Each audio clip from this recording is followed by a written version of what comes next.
Good morning, and welcome to the Centene Corporation second quarter earnings conference call. All participants will be in listen-only mode. Should you need assistance, please signal a conference specialist by pressing the star key followed by 0. After today's presentation, there will be an opportunity to ask questions. To ask a question, you may press star then 1 on your telephone keypad, and to withdraw your question, please press star then 2. Please note today's event is being recorded. I would now like to turn the conference over to Jennifer Gilligan, Senior Vice President, Finance and Investor Relations. Please go ahead, ma'am. Thank you, Rocco, and good morning, everyone. Thank you for joining us on our second quarter 2025 earnings results conference call. Sarah London, Chief Executive Officer, and Drew Asher, Executive Vice President and Chief Financial Officer of Centene, will host this morning's call, which also can be accessed through our website at centene.com. Any remarks that Centene may make about future expectations, plans, and prospects constitute forward-looking statements for the purpose of the Safe Harbor provision under the Private Securities Litigation Reform Act of 1995. Specifically, our discussion today about expectations for the drivers of adjusted EPS for 2025 and any commentary on expected adjusted EPS for 2025 are forward-looking statements.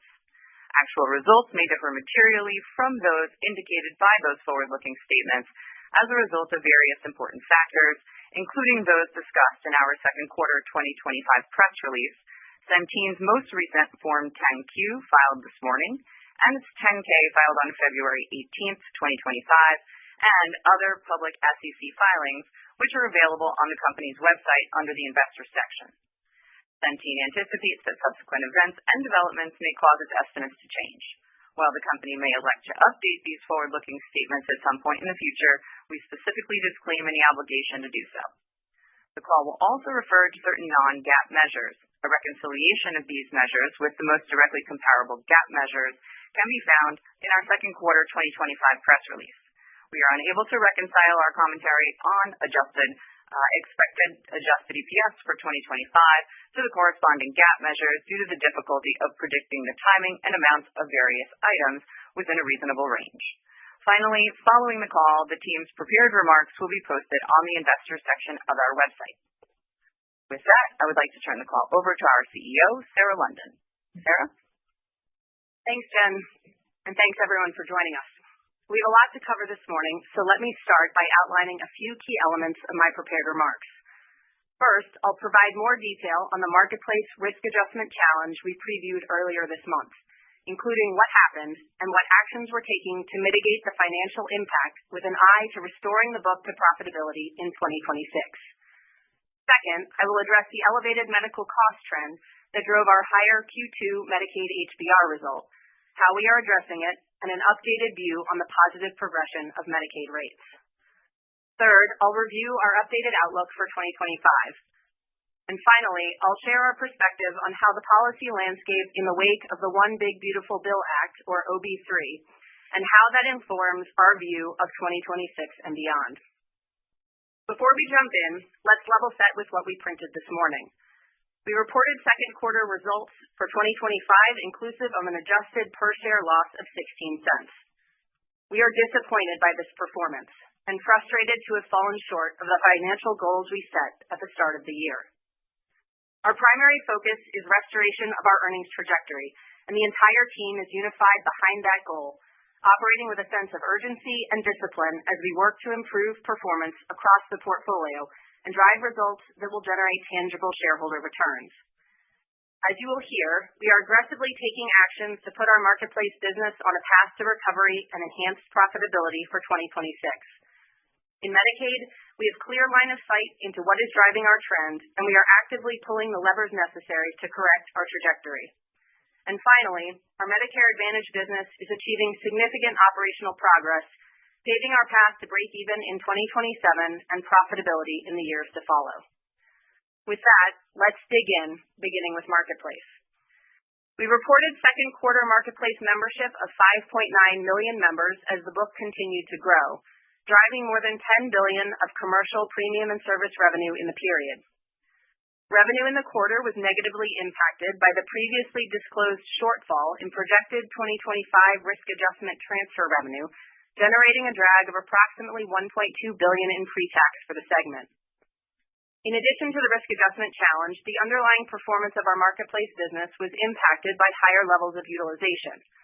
We've incorporated this elevated utilization into our full year 2025 outlook, which we will address in a few moments. Now let's talk about the risk adjustment challenge in a bit more detail. On July 1st, we announced that with information on approximately 72% of our membership, we were tracking to earnings pressure of $1.8 billion in 2025 as a result of a change in marketplace risk adjustment transfer assumptions. This was based on data from Wakely, an independent actuarial firm that aggregates market growth and morbidity information on behalf of carriers on the individual marketplace. Since this announcement, we have received our additional files and spent meaningful time reviewing the findings. Based on the complete data set, we now expect full year 2025 marketplace earnings to be pressured by $2.4 billion, which represents 100% of the membership impact. Analysis of the full data confirmed a significant shift in the marketplace risk pool in 2025, which we now believe is primarily being driven by three things.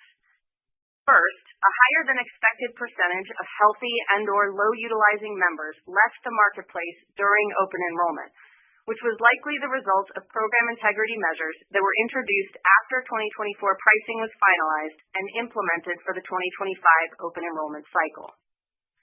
Second, new signups to the market had higher morbidity, likely reflecting changes in the underlying member mix from redeterminations and those same program integrity guardrails deterring new healthy signups in 2025. And third, a step up in marketplace utilization more broadly, combined with more aggressive provider coding, is likely driving higher in-year documented morbidity. Together, these dynamics have shifted the morbidity of the market in some states as much as 16 to 17% year over year. Ultimately, Ambetter was underpriced for this morbidity shift. As a result, we now expect the product to run slightly below break-even for the remainder of 2025 instead of within our target margin range of 5 to 7.5%. This is obviously a disappointing outcome, but we are not taking it standing still. We immediately turned our focus to mitigating the impact of this pricing miss with the goal of returning the business to profitability in 2026. As of this morning, we have already filed 2026 pricing in 17 states.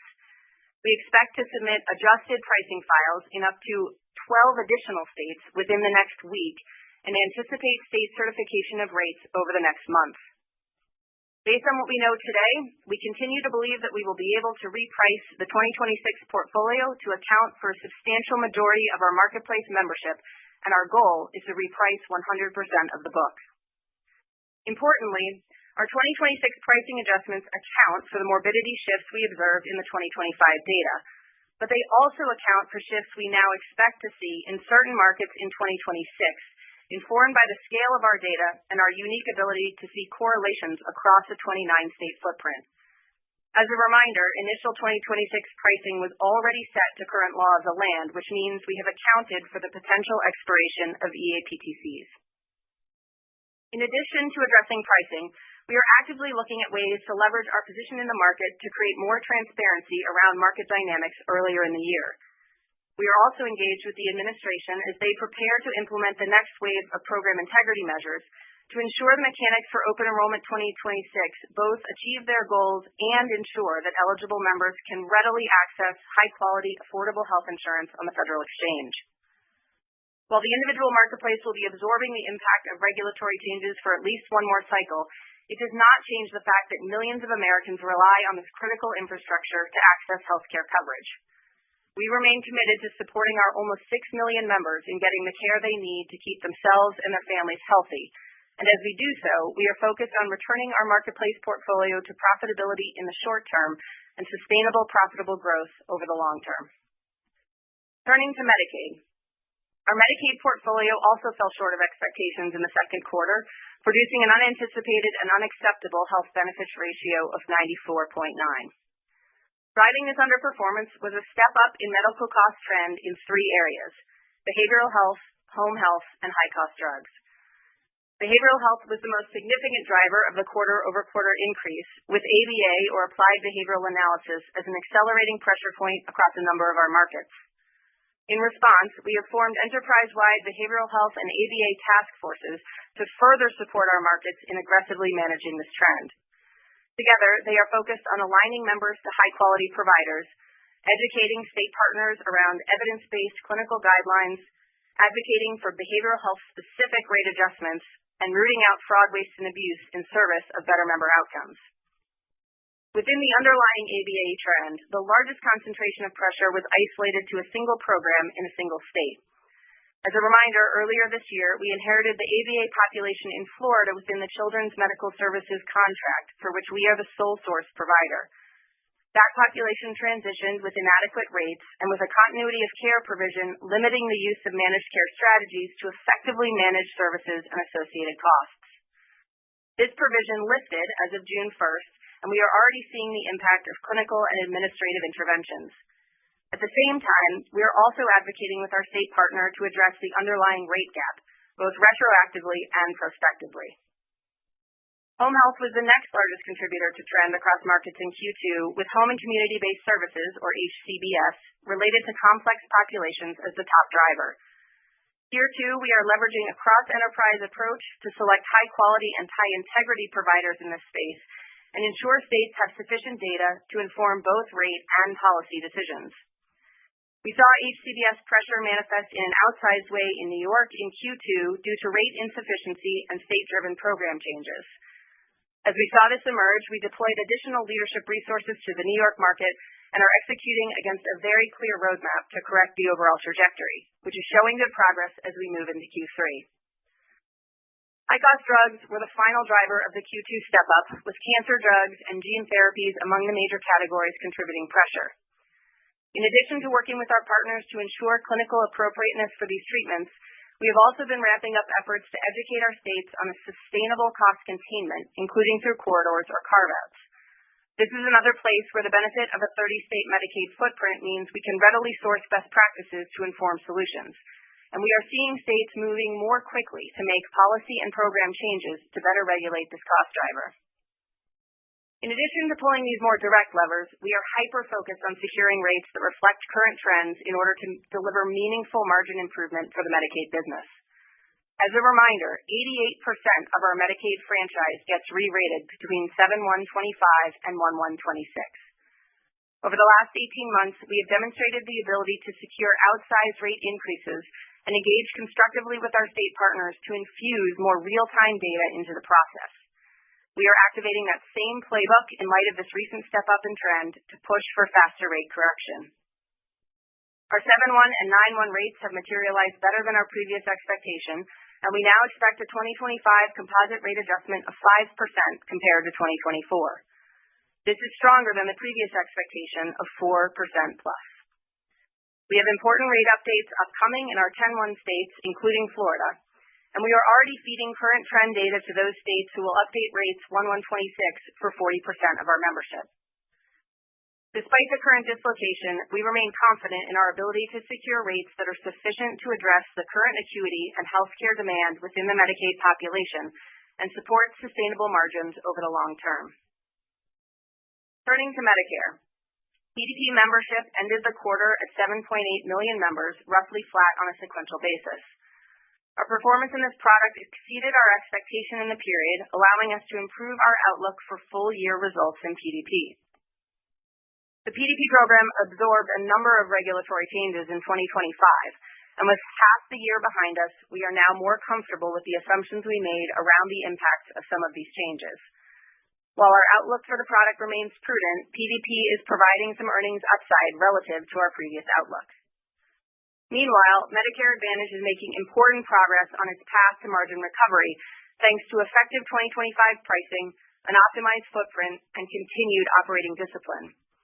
To date, the book is running slightly favorable to expectations, and we continue to closely monitor components of costs such as outpatient surgery and pharmacy to ensure that we appropriately manage any evolving pressure. Relative to Stars, we are pleased with our continued performance improvements across multiple categories, and particularly with gains we have seen in our clinical measures for members with chronic illnesses. We are still waiting for CAHPS results and final cut points from CMS, but based on the data we have today, we still anticipate year-over-year progress in Stars. but challenging cut points may make our 85% target difficult to hit. As a reminder, we anticipated cut point headwinds coming into 2025 and have built a path to our 2027 break-even target that does not rely on further Stars improvement. Based on our performance in 2025 to date, as well as the advancements we have made and expect to continue to make relative to clinical interventions, SG&A, and value-based care alignment, we feel good about our path to break even in 2027 for Medicare Advantage and are pleased with the consistent progress we are making turning around this business. As we think about the road ahead, our current forecast calls for full-year adjusted diluted EPS of approximately $1.75. The following 6 items can help you bridge from our previous full-year 2025 adjusted EPS guidance of $7.25, representing $4.55 billion of pre-tax, to the $1.75. 1. As I mentioned earlier, we now estimate that the marketplace morbidity shift relative to our previous 2025 forecast will create a $2.4 billion full-year headwind to the 2025 pre-tax earnings. 2. Also in marketplace, we have built in an additional $200 million in pre-tax margin pressure from expected back half utilization, including the impact of members seeking care in advance of the expiration of the APTCs. 3. In Medicaid, we've reflected the rate increases we know for 7/1 and 9/1, but have been balanced about our assumptions for the 10/1 cohort. 4. We have also assumed that we will continue to have trend pressuring the back half of the year, such that the Medicaid HBR in the second half is approximately 93.5. The overall change in full-year Medicaid HBR represents an approximate $2.1 billion headwind on pre-tax earnings compared to our prior forecast. 5. We expect the Medicare segment to deliver approximately $700 million in pre-tax favorability compared to our prior forecast, largely driven by PDP, but supported by better Medicare Advantage results as well. Embedded in this $700 million is the expectation of continued specialty trend in PDP and slight outpatient pressure in MA. And finally, through continued aggressive SG&A management and natural leverage on growth, we expect to deliver an approximate net $500 million in pre-tax earnings in the build-up to $1.75 compared to our prior forecast. As we think about variation to that forecast, we believe the largest swing factor that could pressure the $1.75 would be a further acceleration of Medicaid trend in the back half of the year. To frame the downside for you, if we made no progress on HBR in the back half of the year compared to the first half, that could push the $1.75 as low as $1.25. With respect to upside to the $1.75, we have tangible momentum in Medicaid on rate updates and policy changes, progress on clinical interventions and network design, and increasingly effective initiatives to stamp out fraud, waste, and abuse. The impact of that work could lead us to a better result than 93.5 in the back half of the year, and as a reminder, every 10 basis points of back half HBR improvement is $45 million in pre-tax. In Marketplace, we will get updated market morbidity data at the end of September and December, which could indicate we don't need the full $2.4 billion change in the Marketplace forecast. As the next few months progress, we will also have a better view on whether the additional $200 million provision for Marketplace trend was necessary. And finally, we will continue to pursue strategic SG&A opportunities as we look to right-size the business for 2026. All of these factors could drive results higher than $1.75. There are a number of very near-term milestones that will better inform our view of the full-year outlook, including July and August results, 10/1 rate updates, and the next tranche of weekly data, all of which are expected by the end of September. We look forward to providing updates on our outlook as we gain additional visibility into these key inputs. With that, let me take a moment to talk about 2026. We fully expect to deliver margin improvement in our 3 core lines of business in 2026 relative to the current 2025 forecast. Let's dig into that in more detail. We believe we are on track to reprice our Marketplace business for meaningful margin improvement in 2026. While the last month has been incredibly challenging for this business, the team has far more clarity on the trend and market morbidity dynamics of 2025, as well as the insights embedded in that data that foreshadow 2026 dynamics. We've integrated this view into our 2026 refiling decisions and are making excellent progress against our goal to reprice 100% of the Marketplace book.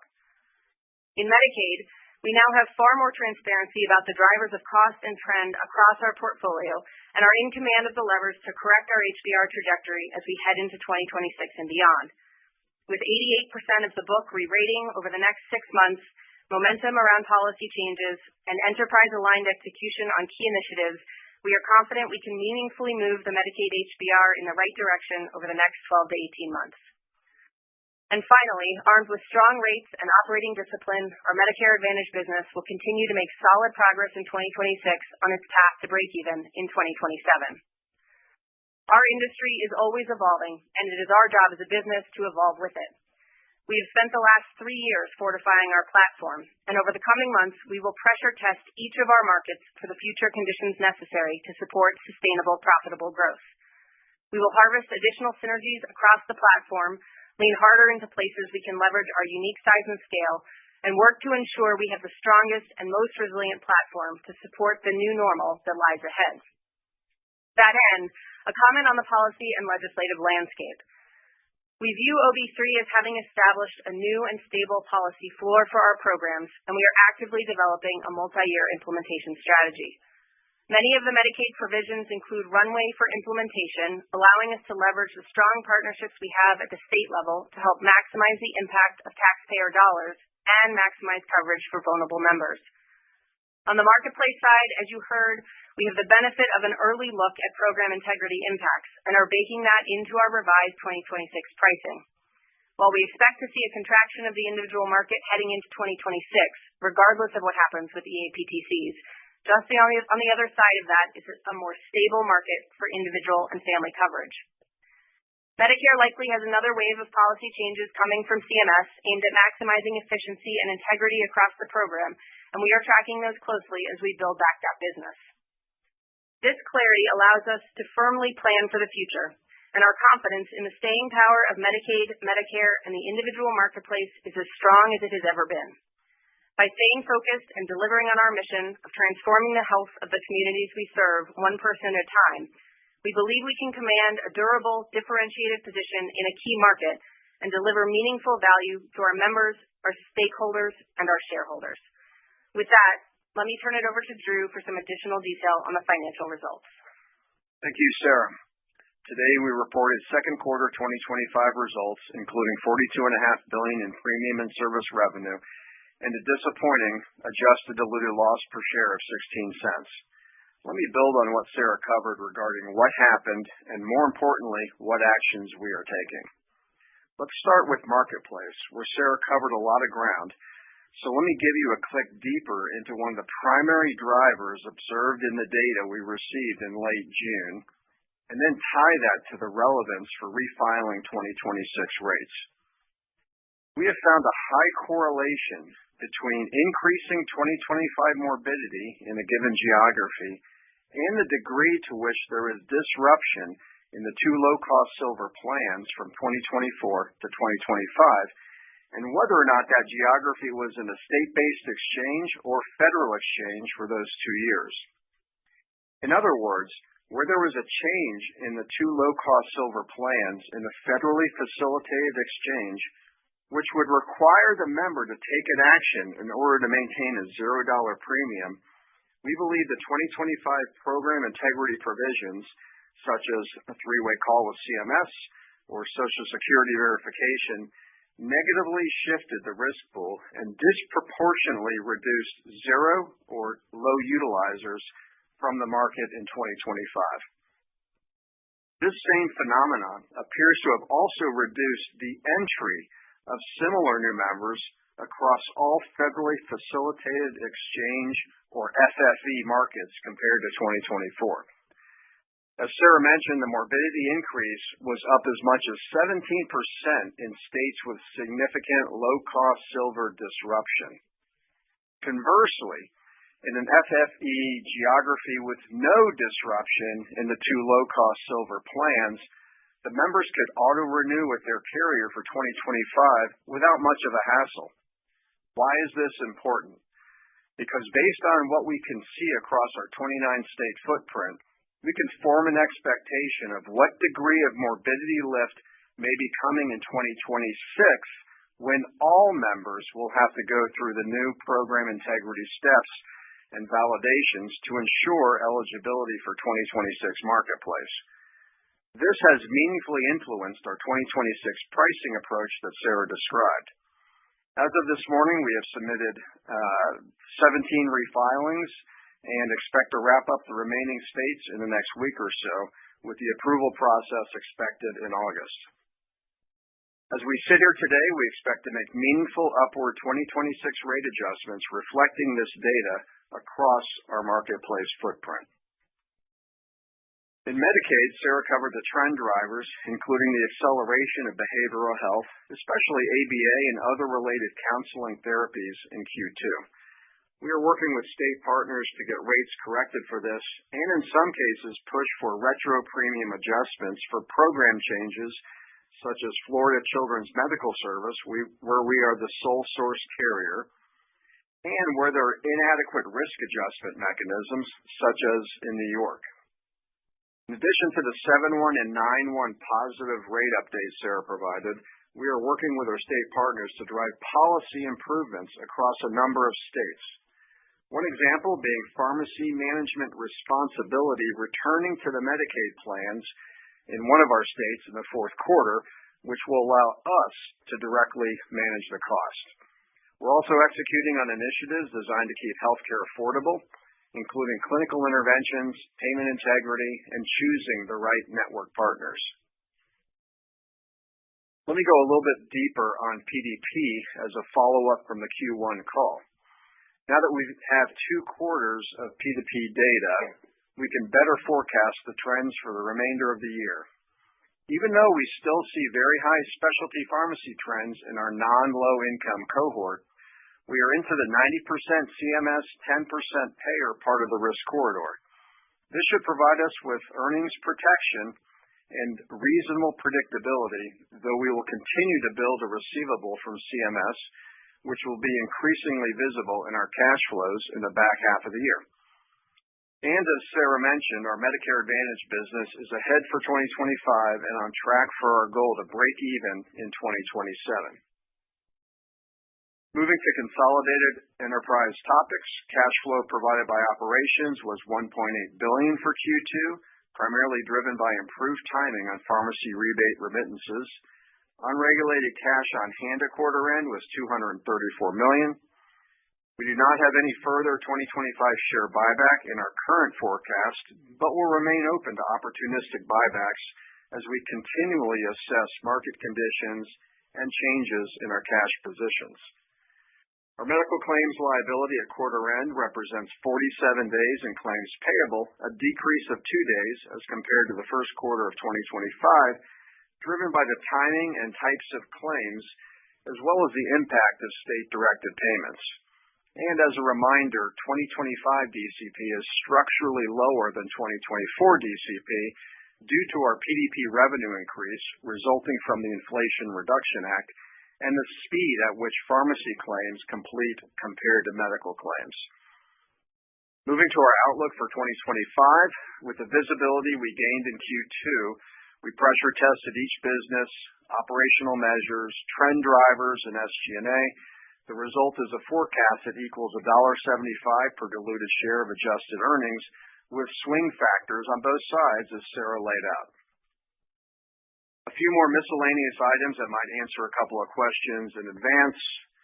One, we expect our full-year adjusted tax rate in our forecast to be around 19%, which could vary depending on the actual level of pre-tax earnings.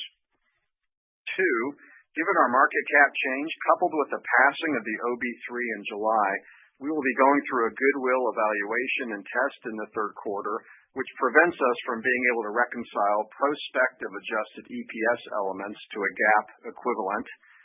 And three, our premium and service revenue outlook for 2025 has increased to approximately $172 billion, including approximately $89 billion in our Medicaid segment, $41 billion in our commercial segment, $37 billion in the Medicare segment, and $5 billion in other.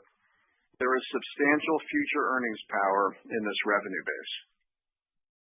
Coming back to the big picture, there's a real opportunity to make meaningful margin improvements, and these are good long-term businesses.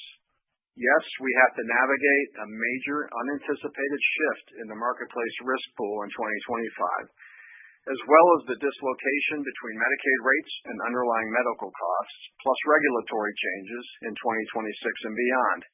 But these are important and relevant long-term businesses critical to serve and provide value to economically challenged and medically complex members and our government partners.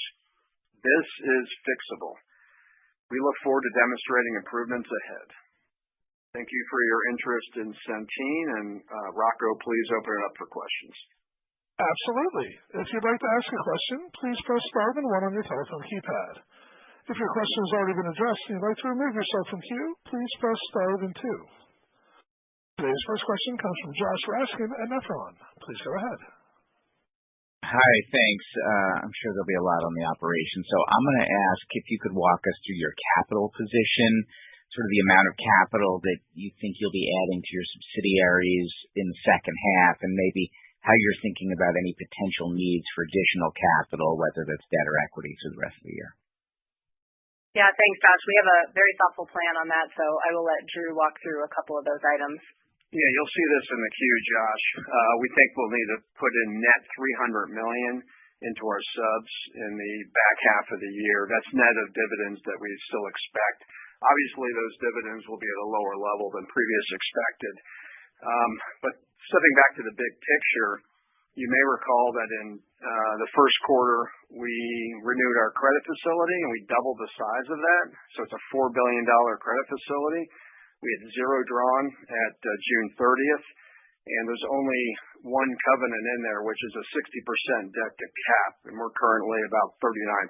So we've got quite a bit of runway for capital, and look forward to improving the operation and generating a higher level of earnings in 2026. Thank you. And our next question today comes from A.J. Wright at UBS. Please go ahead.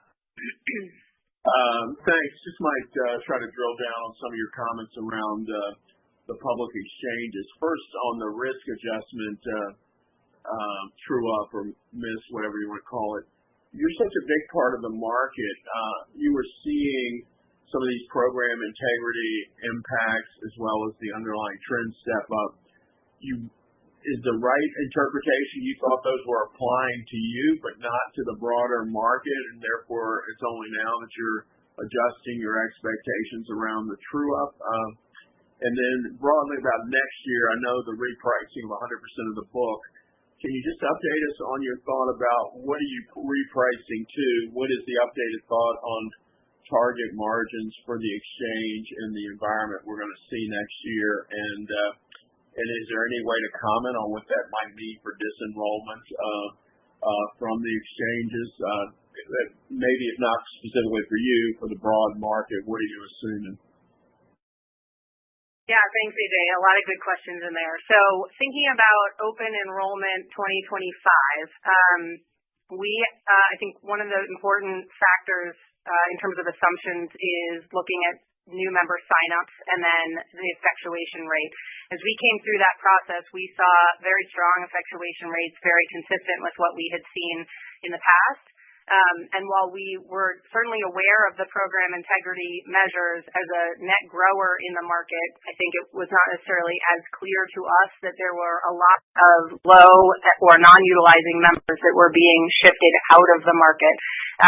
And that is a result of those program integrity measures. And as Drew said, in some of those markets where the more members had to shop because of the switching of the low-cost silver position, more members then were put through those program integrity filters and left the market. So I think having the full view of the market data, what we're really operating on up until that first set of weekly data is our own information, but having the full view and understanding that I think a number of other carriers probably shed members, and instead of those members going to other carriers, they actually left the market. And that's really what drove a significant morbidity shift, again, average 8 to 9% across the market.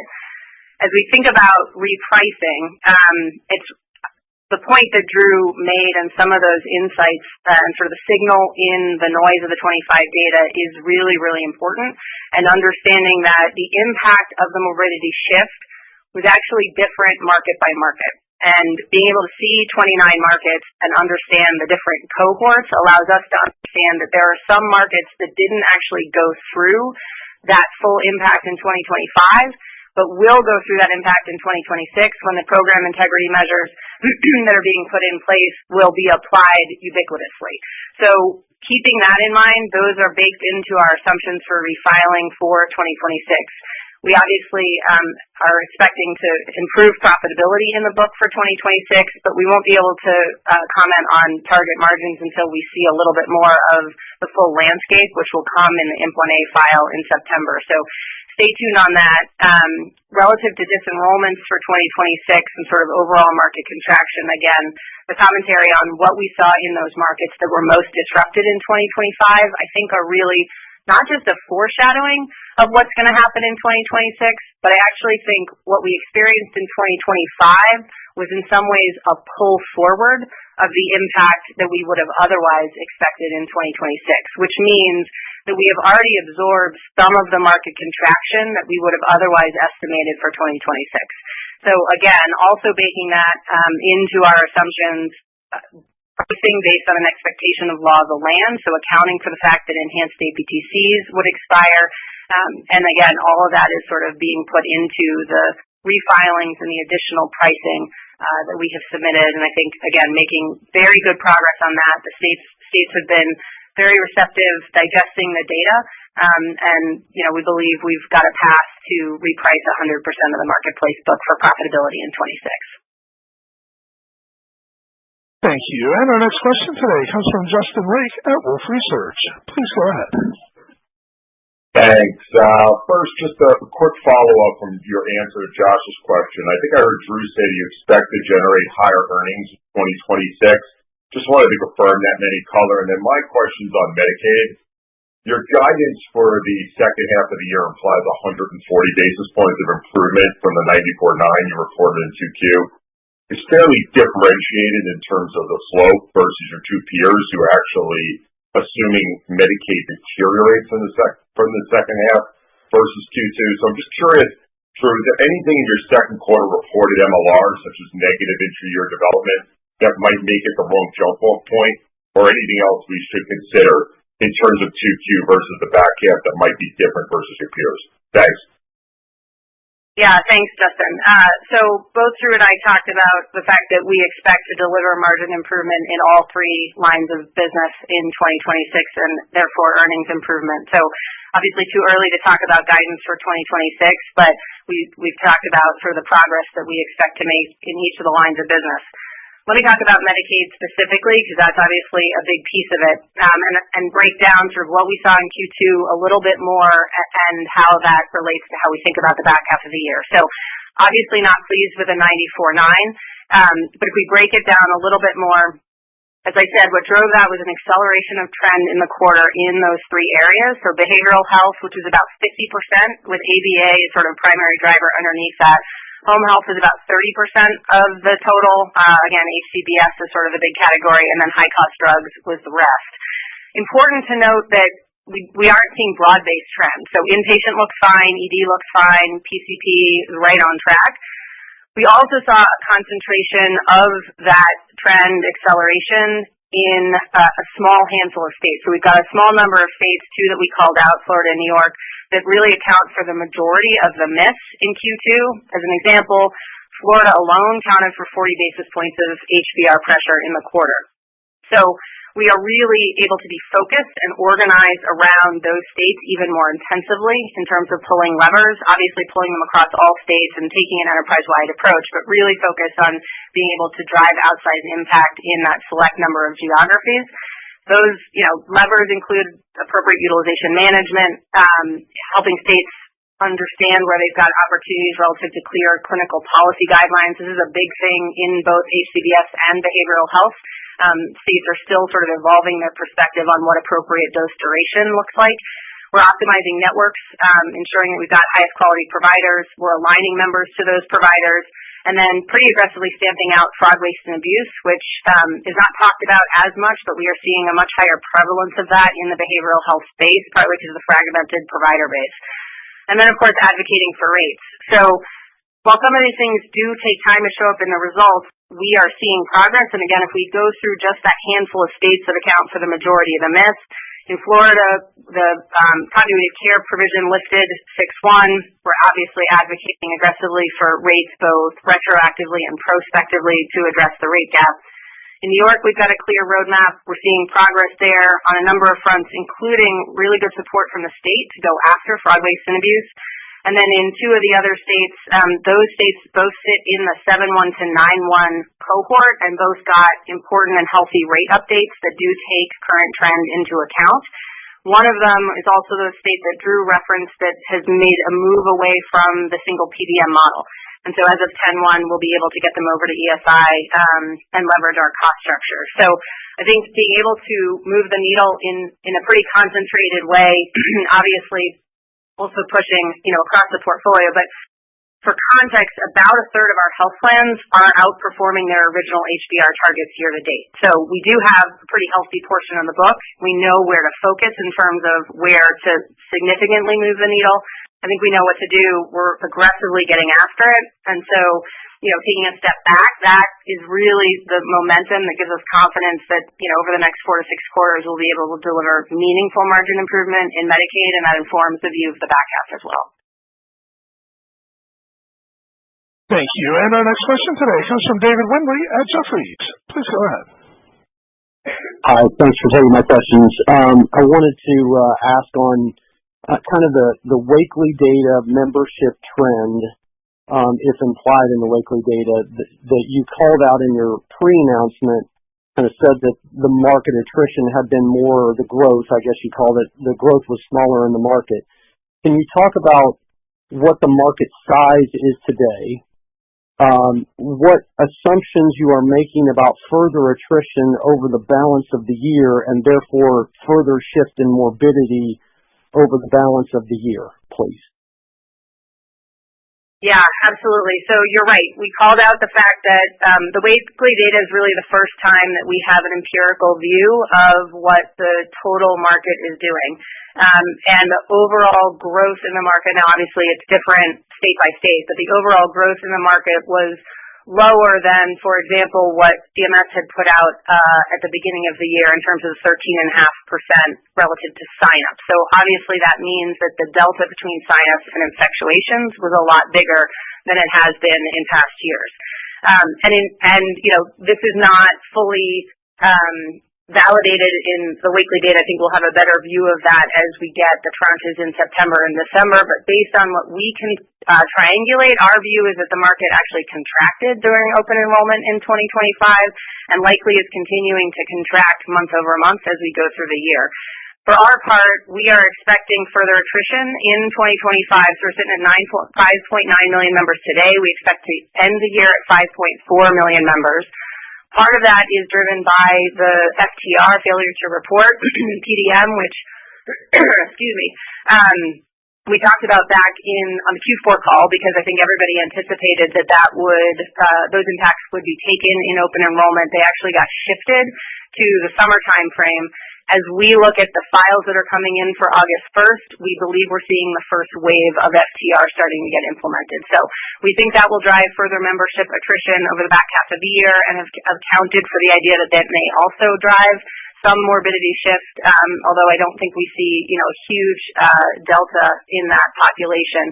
But again, very cognizant of that given what we saw in Wakely and what it could do for the rest of the year.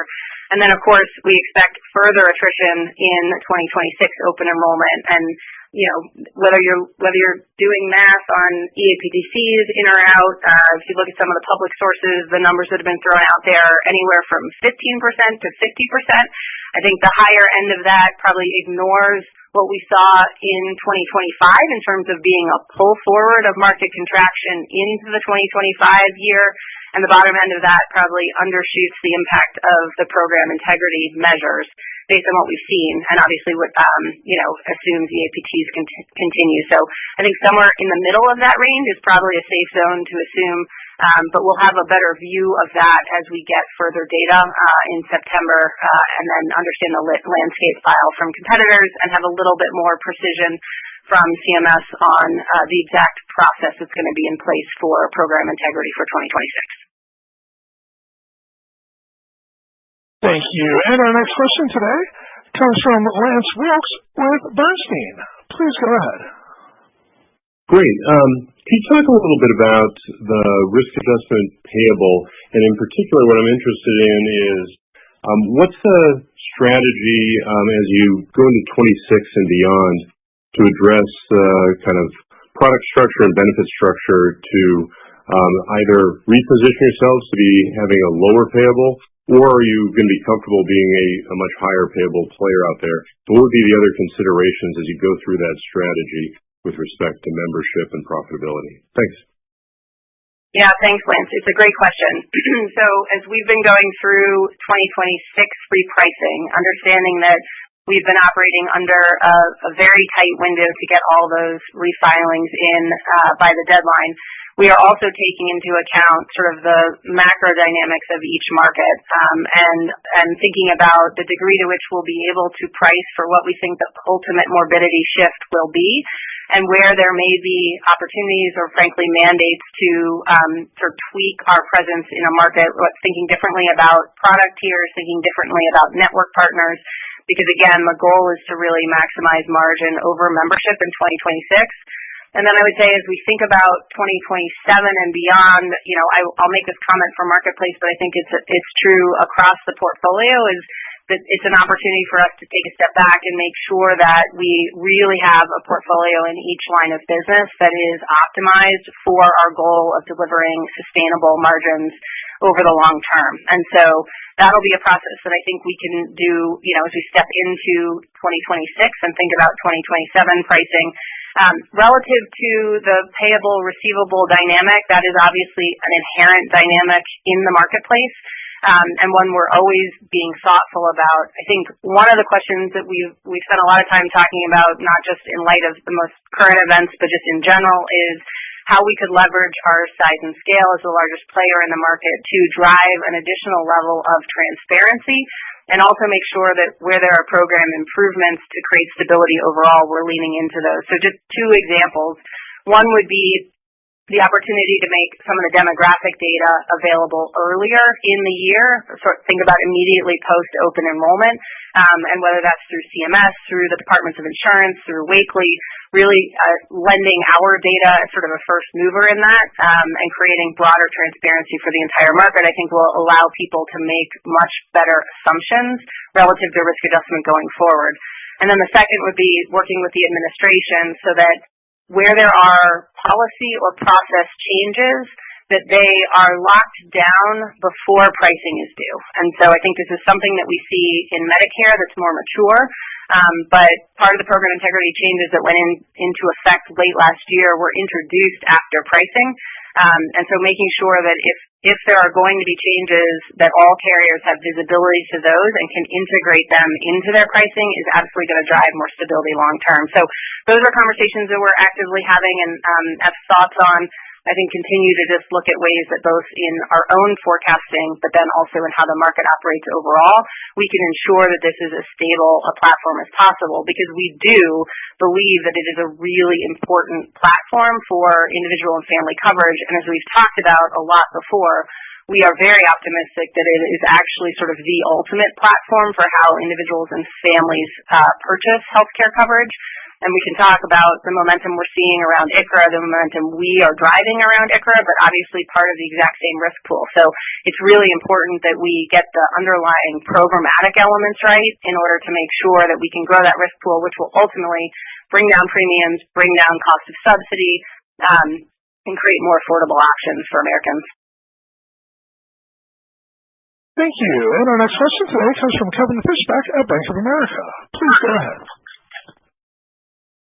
Okay, great. Thanks. I just wanted to go back to the Medicaid discussion. You made a number of comments about, progress or substantial progress over the next 12 to 18 months. Does that mean that you don't expect to be back to target margins in Medicaid in 2027? And it sounds like a lot of what you're pointing to in the pressure in Medicaid is about cost trend. I think some of your peers have talked about risk pools, changing as well.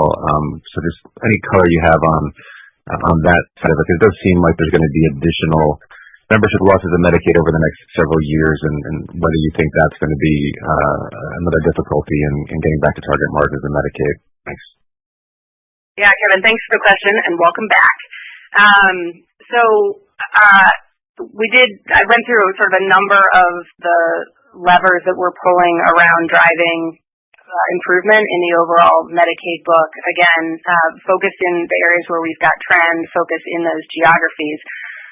When I think about the momentum that we are seeing, and again, sort of take a step back, having sort of wrestled the tale of redeterminations over the last 18 months and then the step up in trend, we continue to see progress in terms of our ability to have productive discussions with the states relative to rate, integrate more real-time data, have those actuaries thinking about how trend shifts and risk pool shifts can be more quickly integrated into the view. And I think we're seeing that in terms of both the rate increases that we've gotten, as well as what we're seeing for 7/1 and 9/1, and continue to push going forward. So the question is, to your point, is really when, not if. And I think as we think about the next couple of quarters, I think you introduced correctly the piece that we're going to want to be thoughtful about as we set the recovery trajectory for Medicaid, which is that as we move into 2027 and 2028, we will have, assuming they get upheld on the other side of midterms and implemented on time, we will have some of the OB3 impacts to consider. So things like work requirements, 6-month verifications, and we do think that will shift the risk pool slightly because it will cause members to lose coverage. Obviously, having gone through a version of redeterminations, we are smarter now about how that may shift the risk pool, but I think we want to take that into account as we think about both what the recovery trajectory is and what the long-term run rate is for HBR margins. But if you ask me, over the next 4 to 6 quarters, as we think about 27 and beyond, are we going to improve the Medicaid margins? My answer is yes. And I think we have the ability to take into account those impacts and be thoughtful about not overshooting as we get into 2027 and 2028. But again, we continue to push hard on the various levers that we can control, and I think are seeing a different kind of conversation with the states about being more prospective in the rate setting, and frankly, also thinking about the fact that in this kind of environment with the level of disruption that we've been going through and some of the additional changes that are forthcoming, that resetting rates in Medicaid on an annual basis probably doesn't make sense. And so a number of states, although we don't talk about it a lot, a number of states actually do leverage a mid-year rate cycle to address or assess where we stand. And I think we have seen, again, over the last 2 years, states leveraging more of those mid-cycle conversations to think about how trends are shifting in real time. And that is a place that we are leaning hard into from an advocacy standpoint, and I suspect that we will get support from our peers on that as well. Thank you. And our next question today comes from Stephen Baxter at Wells Fargo. Please go ahead. Hi, thanks. I just wanted to follow up on Justin's question, going from the second quarter MLR to the 93.5% for the back half. You gave us a pretty good sense on, the rate side of things, but it seems like, the vast majority of that rate needs to basically drop through with minimal cost growth in order to make that MLR achievable. I was just hoping you could talk a little bit more about the cost assumptions that you're making in the back half of the year, and then any kind of sense of what you're expecting in terms of membership in Medicaid for the rest of the year would also be helpful. Just wondering if you're planning for more attrition or any kind of impact on some of the CMS announcements that have come out recently. Thank you. Yeah, sure. Thanks for the question. So obviously rates are an important factor, but really a lot of the other levers that I mentioned that are entirely in our control are important in terms of your question, the assumption on overall cost and what that will do. So if we think about what's built into the forecast, It is really assuming that sort of the level of trend that we have been seeing, the accelerated trend, will continue to some degree in the back half of the year, and that way the improvements that we're making in terms of the levers we're pulling, optimizing networks, making sure that we've got the right clinical policy guidelines, appropriate utilization management, those are all opportunities to sort of further bend the trend. And then I'll let Drew talk a little bit about the membership assumptions that we have baked in for the back half. Yeah, thanks for the question. And so we'll start with rate first, because you mentioned that. We're getting 5%, about 5%, and that's 29% of our revenue stream in the third quarter. That breaks down 20% on 7/1 and 9% on 9/1. And then we've got another 19% on 10/1 in terms of the proportion of the revenue for the year. And we think we've made a really prudent assumption there as we're pushing those 10/1 states for appropriate rate increases. On the cost side, when we take a look at the trajectory of med expense PMPMs, we've baked in over 4% lift in the second half of the year versus the first half of the year. So we think that's appropriate given what we've seen. And there's a lot of things that we're not betting on, we're not baking in, including, I mentioned in my script, the Florida. We absolutely need and can justify and deserve a retro for the Children's Medical Services population. That is not in our forecast as one example, and as well some of the risk adjustment improvements that we need in the state of New York. So we've been really, we think, prudent with the back half forecast, but don't underestimate the power of that revenue coming in. The 88% between 7/1 and 1/1 of 26. Thank you. And our next question today comes from Andrew Mok at Barclays. Please go ahead. Hi, good morning. Just wanted to follow up on the ACA outlook for next year. I think in the prepared remarks you said that ACA was slightly below break-even margins this year, and you're targeting to restore that back to profitability, which I think could be interpreted as very modest margin improvement. Then you later said that you're repricing for meaningful margin improvement. So can you, one, help clarify and level set the expectations for margin improvement next year, and maybe walk us through the framework for the range of outcomes on both margins and membership? Thanks. Sure. So you're right that we are expecting to operate slightly below break-even for 2025. We are pricing to return to profitability in 2026. It is too early to understand whether, what sort of that range will be. But as we thought about the refiling and the pricing that we're putting in state by state, as I mentioned, we're very focused on margin over membership. We are being thoughtful about trying to bake in all of the assumptions that we see and now expect as we think about further morbidity shifts in 2026. And so being sort of prudent and conservative in our view and leaning on margin is what gives us the view of being able to deliver meaningful margin improvement. The view of 2026 gets clearer as we get, one, through the rate filings, two, through the state certifications in August. And then in September, towards the end of September, we get the first view of the equivalent of the landscape file, which is the Impl 1A file for Marketplace, and understand where our pricing landed relative to peers. That will start to give us a better sense of what is possible for 2026. And then I think moving through open enrollment and seeing how the impacts of the program integrity rules play out will obviously be sort of the key final factor. So as we get through that, we'll certainly give you updates on the view, but I think at this moment it's too early to give any real solid ranges around marketplace guidance for 2026, other than a return to profitability, which we think is pretty meaningful. Thank you. And our next question today comes from John Stansel at JP Morgan. Please go ahead.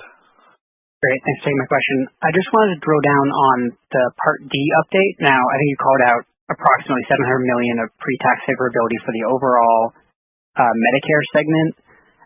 With a portion of that attributable to Part D, it sounds like you're getting G&A leverage there.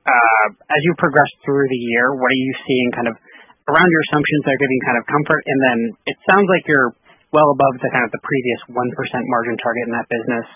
How are you thinking about that from a margin perspective, and with national bids coming out in the next week or so, any updated thoughts around what 2026 in Part D looks like with or without the demo? Thanks.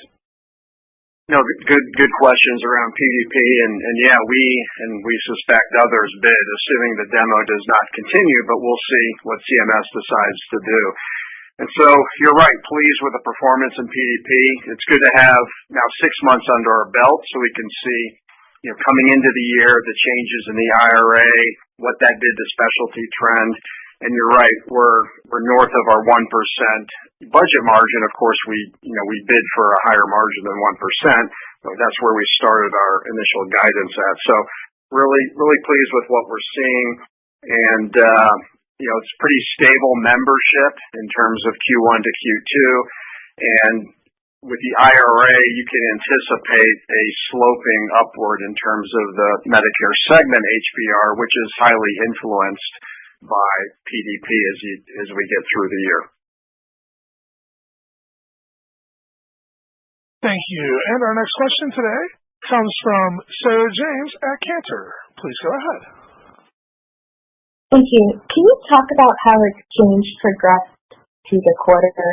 So was there a trend acceleration in claims or a noticeable market risk pool deterioration in June compared to earlier in the quarter? And if so, are you assuming that it continues to accelerate throughout the end of the year? Sarah, thanks for the question. Just to clarify, you're asking about marketplace and exchanges? Yes. Okay. Yes, absolutely. Yep. So again, as we talked about, sort of the biggest factor for marketplace was the morbidity shift, but we also saw broad utilization across categories. So that's inpatient, outpatient, ER, PCP. And as we said earlier, but continued, the new member trend was more significant than renewing members. I think there have been a number of interesting hypotheses about what's driving that. One that has been put forward is the idea that there are redetermined members from Medicaid that have moved into marketplace and are driving that trend. What's interesting is, obviously having the largest Medicaid and marketplace book, we looked at that, and the volume of shifting members from our book to book in 24 and 25 was actually not different. I mean, almost exactly the same.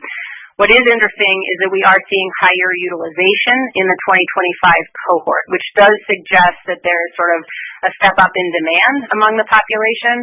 I'll sort of take a step back and just make an observation from a behavioral economic standpoint. If you think about marketplace and Medicaid members, what these folks have been hearing from every major media outlet for the last 6 months is that Congress is going to take away their health insurance. And that, I think, does drive a certain level of behavior when compounded with macroeconomic uncertainty. We've seen this before in healthcare and health insurance.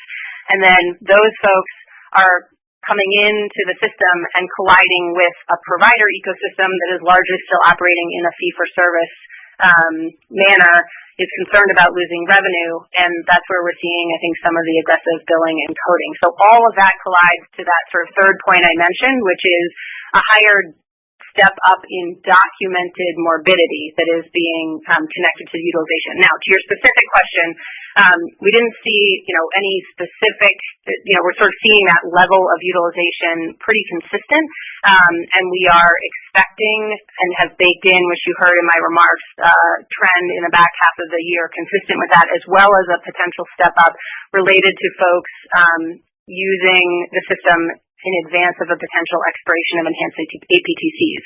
Now, what I think will be interesting to see is whether some of the pressure we've seen in the first half of the year actually represents essentially preemptive demand or a seasonal shift, and we've already accounted for some of that utilization in advance of the expiration of the subsidies, but we have accounted for it regardless, just in an effort to be prudent as we think about the back half of the year. Thank you. And our next question today comes from Ann Hines at Mizuho Securities. Please go ahead. Hi, good morning. In your remarks, you talked about you see an increase in morbidity really driven by coding. Can you just talk about what states you're seeing that in? I think you said it's in a few states. What type of providers you're seeing increased coding? And I guess going forward, how do you underwrite as an insurance company for coding changes? Because if there's a behavior change, that might be difficult to capture. Thanks. Yeah, so again, I think the coding intensity, I don't think we have empirical data around. I think it's, again, somewhat speculative, but given what we're seeing, and we've got a number of other folks who've corroborated that, the recent Wakely report that came out earlier this week spoke to that as well. It's really for us an extrapolation off of what we're seeing in terms of patterns. There are definitely very clear areas where we have seen a step up in coding intensity, partly driven, I think likely by revenue cycle activity at hospitals. And so, there are very targeted areas that we are focused on there and making sure that as they integrate AI into the revenue cycle, we're integrating AI into payment integrity to make sure that we are sort of keeping pace with all of that. I do think that some of this idea of the coding intensity we're seeing, as I mentioned earlier, is a little bit of the behavioral economics byproduct of folks seeking services because of scarcity and fear of loss, and then providers concerned about revenue, and those two things colliding. So there aren't specific geographies where we would call out, pressure points in markets. I think, if you think about the larger hospital systems, that's probably where some of that sophistication is more likely to manifest. And knowing that, that's obviously, part of our thoughtful investment as we go forward to make sure that we are, good stewards of taxpayer dollars. We're staying on top of opportunities for waste, fraud, and abuse. And just, being thoughtful about the fact that as more members, use services, we will see higher documented morbidity as we catch the overall acuity and can adjust for that going forward. So I think some of this, in some ways in marketplace, what we're seeing is a little bit of a version of redeterminations and getting a clearer picture, redeterminations for the marketplace, right? So similar to what we saw in Medicaid, and getting a clearer picture of what the baseline morbidity of that population is. So not really concerned that coding intensity is sort of going to get away from us. I think that's pretty normal course, and we're paying attention to, where we need to get out ahead of that. Thank you. And our final question today comes from Michael Ha with Baird. Please go ahead. Thank you.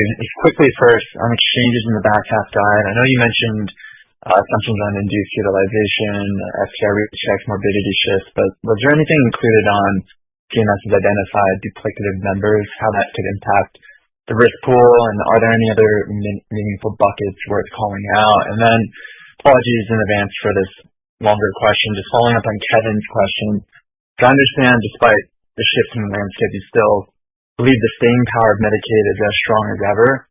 But as we look to 27 work requirements, I understand the actual percentage of Medicaid lives who are able-bodied expansion adults is rather small, but just based on our channel checks and talking to enrollment analytics professionals, the fear seems to be more on the negative precedent that recent redetermination set on procedural disenrollment if members who shouldn't even qualify end up being required to submit any type of paperwork. They fail to do so. You see outsized procedural disenrollment. That drives further margin pressure in the next few years. So when you think about that and the learnings from your recent redeterminations and what Centene can apply on your own end to help avoid that, wondering what are those tactics or best practices that you can implement? Thank you. Great questions. Okay, let me make sure I hit all of these. So first, back half of the year for Marketplace, additional pools where we may see member attrition. You called out duplicative members. We track that pretty closely. We don't anticipate sort of a huge shift from that, but we're obviously paying attention to it, and that's part of accounting. The provision that we put in the back half of the year, accounts for additional morbidity shifts and utilization. FTR, I mentioned, that's another pool that folks should be paying attention to because that shifted to summer. We're now seeing that come in, we believe we're seeing the first wave of that in August, so that's part of what drives our 5.9 to 5.4. So in that bucket is the idea that there will be additional attrition and then, some degree of morbidity shift in the back half of the year. So shifting to Medicaid and looking out longer term. So one, we commented on sort of the staying power of Medicaid. I do want to make just one comment, and then I'll get very specifically into your question about how we can optimize coverage for members in light of work requirements and other sort of eligibility verifications. When you think about one big beautiful bill, there's a lot of conversation about how those provisions have landed and what the negative impact may be. I think it's really important to also remember that there were a number of far more disruptive provisions that were discussed and could have been introduced in that. So things like per capita caps, FMAP reduction, block grants, all of which really got taken off the table very early in the conversation. And the reason I point that out is just because what that should tell you is that Medicaid has more bipartisan support than it has ever had as a program. So that's really sort of the core of our view of the staying power in Medicaid. And then to your point, one of the benefits, and I think one of the things that's going to be super important as we go forward, even more important than the past, is size and scale. And that is because we're going to need to operate at a different level of efficiency, and we're going to need to be able to lean in to think about how to reduce the friction of things like 6-month verifications and things like work requirements to maximize coverage where it's appropriate. So again, we have the benefit of a couple of years here relative to implementation. Worth noting that, we'll have to see what happens in midterms and what that may or may not do to timeframes and sort of how these provisions hold. But we are actively working on strategies to move to more digital enrollment and re-enrollment, as well as work requirement verification, which is something that CMS and administration leadership are very passionate about. So really aligned in that and being thoughtful about innovative partners that could help with that. We have a number, we have a history, because we have states that have work requirements, of actually helping members get work and work programs. And so ramping those up and thinking about how we can make sure that folks who are doing good work or are going to school or are serving as caretakers are really correctly documented as such. And then the last thing I will point out, which is a very small win that went by that nobody's really talking about, but we talked about it a lot during redeterminations, was the idea that because of TCPA, we historically had a harder time reaching out to members digitally. But one of the things that's very deep in OB3 is actually a change to that, which I think opens the opportunity for a different level of digital interaction with Medicaid members. And that's something that we need to push hard on to make sure that both the verification process and the work requirement documentation process take advantage of that. And I think that will help, again, make sure that where members are eligible, they get coverage. And then, continue to work state by state to ensure that as the state's view of what, able-bodied is and the degree to which they want coverage for those populations, we are good partners, and ultimately maximize the coverage for vulnerable Americans. Thank you. This concludes our question and answer session. I'd like to turn the conference back over to Sarah London for closing remarks. Thanks, Draco. And thanks, everyone, as always, for your thoughtful questions and your interest in Centene. We look forward to providing updates as we have in additional visibility in some of these key milestones that we've talked about this morning over the next few months. I do want to end today by addressing the many members of the Centene who I know are listening this morning. Over the last 3 years, you all have done tremendous work to transform this organization, and these results do not reflect this progress, nor what you do every day to ensure that our members get the care and the support that they need to lead healthy lives. We are operating in unprecedented times, and we have hard work ahead of us, but I have total confidence in this team's ability to tackle those challenges and to deliver meaningful results. We are on a mission to transform the health of the communities we serve, one person at a time, and there is no team I would rather be on this mission with. Thank you all. Thank you. This concludes today's conference call. We thank you all for attending today's presentation. You may now disconnect your lines and have a wonderful day.